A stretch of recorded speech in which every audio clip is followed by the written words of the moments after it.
Hello my friends, after a long wait, let's return to Nier Automata. In the last video, we discussed the philosophy of the existentialist Simone de Beauvoir and how her contributions to feminism are expressed in this game. Within the episode, I hid a secret message which was successfully deciphered by Luxa-kun Anonym, who won the right to choose the next philosopher in this series. Pascal, the pacifist leader of the machine village, was chosen. There is another secret message in this video, but it's a bit harder than last time. Pay close attention. Of all the machine life forms in Nier Automata, arguably none have a larger presence than Pascal. We talk with him, fight alongside him, and we often come to care about the things he tries desperately to protect. He even makes for a fifth playable character in the game. Upon replaying the game, I was immediately impressed with how subtle the philosophy of Blaise Pascal was integrated into Machine Pascal's speech and mannerisms. So, before exploring Pascal the machine, it is important to understand the man who inspired the character. After all, the only way to understand someone is to get to know them. Isn't that right? Blaise Pascal was born in Clermont-Ferrand, France, 1632, but due to the political mores of the times, Pascal's family frequently moved. Blaise was born a sickly child and needed constant in-home nursing provided by his sisters, Jacqueline and Gilbert. His fame lies not in philosophy but in mathematics and science. His work, Traité du triangle arithmétique, was perhaps the first European treatise devoted to exploring what is now called Pascal's triangle, and applies it to use in probability theory, which refers to mathematics governing games of chance and gambling.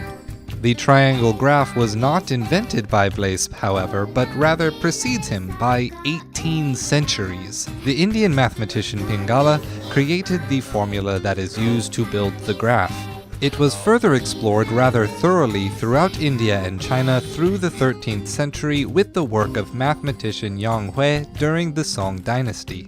Needless to say, Europe was playing catch-up in the world of math, given that the formula was first explored in the 14th century France by Jewish mathematician Maimonides. Blaise Pascal during his life would be hard to classify as a philosopher. He saw no recognition and few publications in math and science. Only after his death at the young age of 39 did other mathematicians take notice. Blaise never published a work of philosophy either. The Pensées, the same book that we attempt to deliver to Pascal in chapter 14, rather than a coherent piece, was a collection of fragmentary notes and personal letters, often hastily scribbled in the margins of a page, and then popularly published by Blaise's supporters after his death. Yet he was still a contemporary of René Descartes, who is often marked as the first scholar of modern philosophy, and Pascal's Wager offered a wholly unique and mathematical approach to the issue of belief in God. Debates around Blaise became foundational to Enlightenment thought.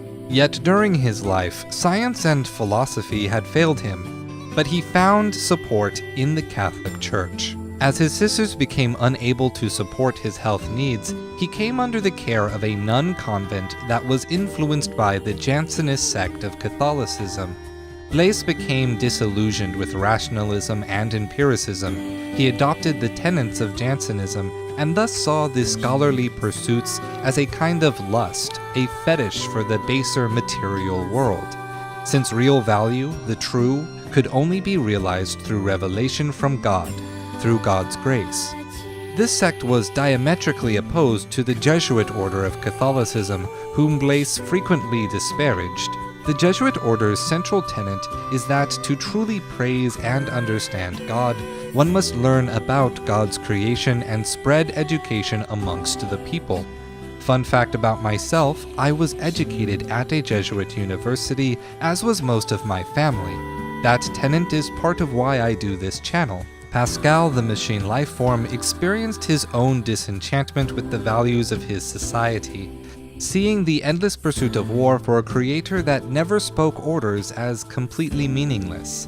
Thus, he separated from the machine network and started his own convent of machines, radically dedicated to pacifism. Pascal speaks in a measured, reasonable tone, never rejecting the beliefs of others even when violently opposed to him. Much like our pods, he speaks in probabilistic terms about beliefs and actions, yet asks us to forgo those probabilities and voluntarily choose to think of his village as friends. I realize the odds of you believing me are strikingly low, but I hope you will nonetheless. Given that Blaise found rationality in science to be a form of debauchery, it becomes poetic that machine Pascal's values are put in harm's way by a religious concupiscence from machine life forms under the religious existentialism of the machine Kierkegaard. But the philosopher Kierkegaard's influence will have to wait for another video. Rather than being hateful, Pascal found the machines to be an interesting topic of potential study. Yet when the machine network tries to reassert control and causes the village machines to go berserk, Pascal abandons his value of peace in favor of protecting his children. Yet what he finds will lead to what is perhaps one of the hardest decisions in the game. Pascal's Wager is an argument for rationally maintaining belief in God through nothing more than the outcomes of assigning our beliefs in the face of God either existing or not. Increasingly complex and abstract mathematics comes out of extrapolating its equations, and how the values ought to be assigned are still hotly debated. Blaise meant for his wager to stand only for belief in the Catholic conception of God, but it is often critiqued for equally supporting belief in any God concept. Decision theory is the belief that rationality is determined by calculating the utility of a decision or belief. If the utility results in a negative value, the decision is irrational. If the value is of neutral utility, then it would be neither rational nor irrational, but indeterminable. And of course, if the utility is positive, then rationality dictates one ought to make that decision. Decision theory comes with the interesting result that people may be compelled by rationality to engage in risky behavior like gambling. Then there is the idea of superdominance. If the lowest utility of a given decision is equal to or greater than the greatest utility of a second decision, then one is compelled by rationality to always choose the first decision. Pascal's Wager attempts to show that belief in God superdominates any other decision in possible utility. Starting from the bottom, if one disbelieves in God and God does not exist, the result is that nothing in life changes. Status quo maintained. It is thus neutral, neither rational nor irrational. If one disbelieves and God does exist, the result is still the status quo, assuming God is still fair regardless of conscious belief. Neutral. If one believes and God does not exist, the result is still the status quo. Nothing changes, and thus the utility is neutral. But if one believes and God does exist, the outcome is infinite good in heaven.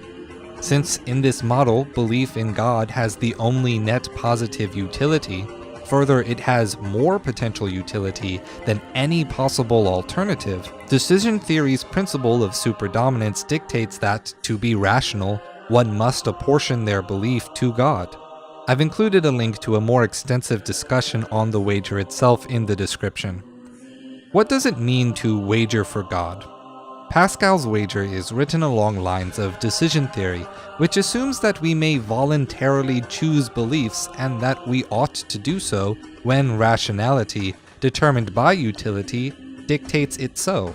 Blaise, as a Jansenist Catholic, believes that only those motivated to make that choice by the revelation of grace received from God would have proper beliefs. While it is written as though it is a piece of rhetoric meant to convince someone to choose belief in God, his beliefs expressed elsewhere in the Penseus suggest that the wager was meant to demonstrate how a believer could rationally maintain religious faith in the face of claims to the contrary. Rationality and science ultimately fail to present any real value, merely a facsimile of material knowledge. In light of this, some have tried to view Blaise through an existentialist lens, despite him predating the existentialist movement by nearly 3 centuries. Blaise believed in the true and the good as extant values, but ones only made known through God's grace. In Nier Automata, we have our own wager, a gamble to be made on Pascal himself. Could decision theory help us determine the right course of action? When Pascal retreats with the children to the abandoned factory, we wager our lives to protect the child against an armada of hostile machines. Yet when we return, we learn that the children have succumbed to fear and tragically have taken their own lives. Pascal cannot accept the loss of everything that he held dear, so he asks us a favor, to either erase his memory or kill him. If we erase Pascal's memory so that he may go on living with no knowledge of the past, he thanks us, reboots, and begins life anew as a scrap merchant, selling us the bodies of his former friends and family.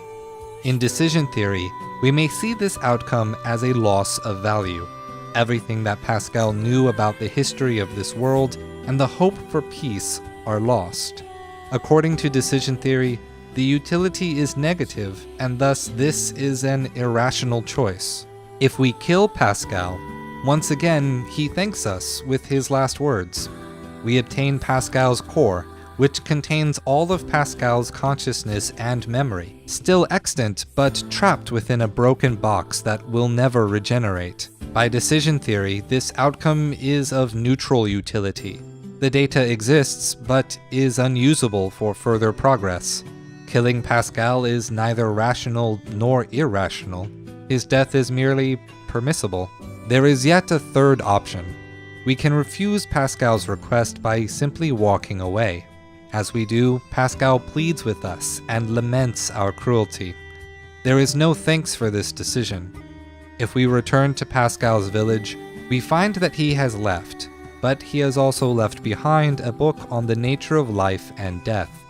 This is perhaps the greatest strength of Pascal's Wager. Regardless of everything that has occurred, regardless of his own words, we can apportion our belief, our faith, to Pascal. If Pascal has the chance to go out into the world and share his experiences firsthand, not merely reading the works of humans long past, there is no telling what might be gained. A positive utility, the rational choice. Where the state ceaseth, there only commenceth the man who is not superfluous. I see. It seems this Nietzsche was quite the profound thinker. Or perhaps he skipped right past profound and went straight to crazy instead. Oh well, enough of that. I'd best go see the world for myself instead of burying my head in books. Thank you for watching, my friends. Were you able to find my secret message hidden within this video? Just like last time, the person to correctly decipher the secret message will earn the right to decide which philosopher in this game I will be covering next. So make sure to include your suggestion alongside your guess. New videos come out every Saturday on the philosophical influences in games and anime, so I hope you'll remember to join us by hitting the subscribe and notification buttons. Feel free to ask any questions in the comments and I will try to address them in a future video. Thank you again, and remember, stay true.